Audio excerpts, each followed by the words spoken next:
Hello, good morning. This is my fifth video to do with reading the book After by Anna Todd for Lent.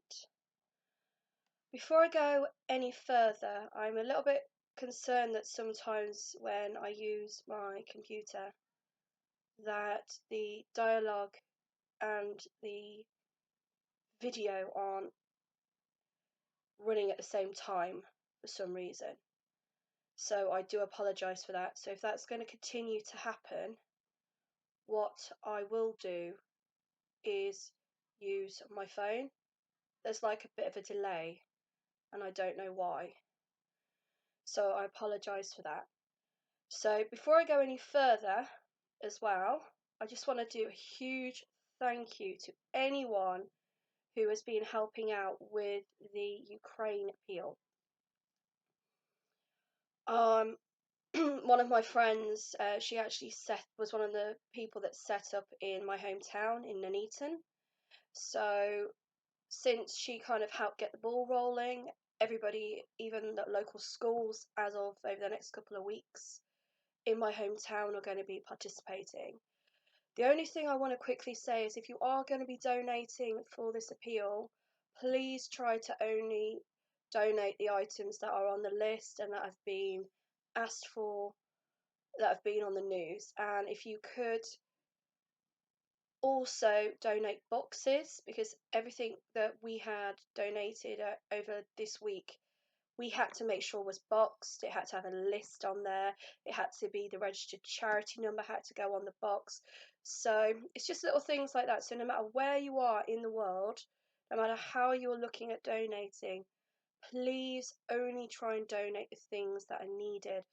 There are other charities worldwide that would be more than happy to take other donations.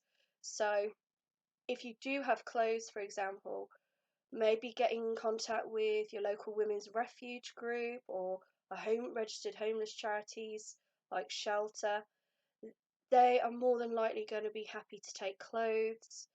The same with any local charities that have got shops. So at the moment I know they're not looking for clothes, so if you can avoid sending clothes or taking clothes, it's going to make it a lot easier on all of the volunteers, because at the moment clothes unfortunately aren't something that are being shipped, so they're just being warehoused and they could be potentially used for somebody else. So I'm going to do another quick video, play this one back, make sure it sounds okay first, and then I will talk about how much of the book I managed to read yesterday in between helping out as best I could, with it being the last day for collection in where I live.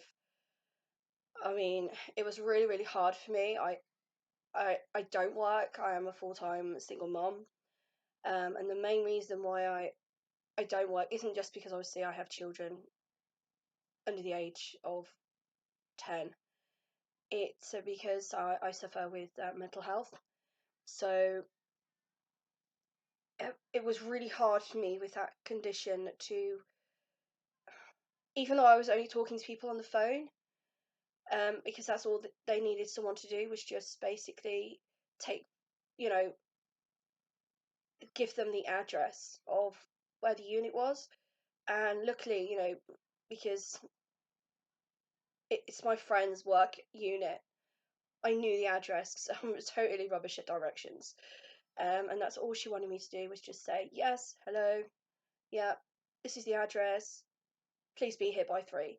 And that's all I had to do. And just even doing that, I could just feel inside myself how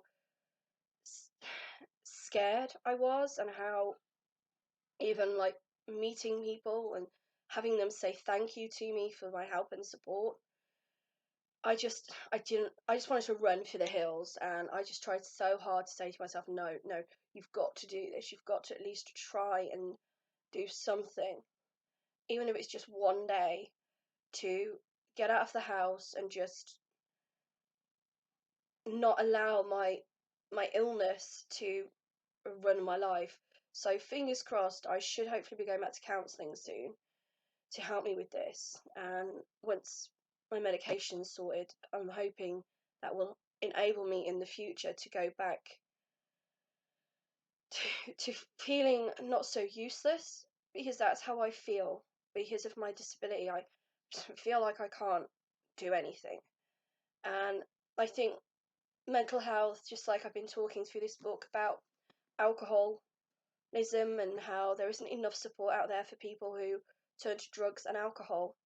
There isn't enough people or enough support or enough understanding about mental health and well-being and how to support people with that.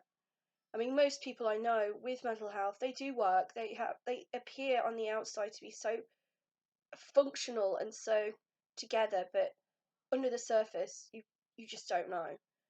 Okay, with anybody. So once again, I just want to thank everyone for their support over the last couple of weeks with the Ukraine appeal, and I will stop waffling now, and my next video will be about this book. So thank you.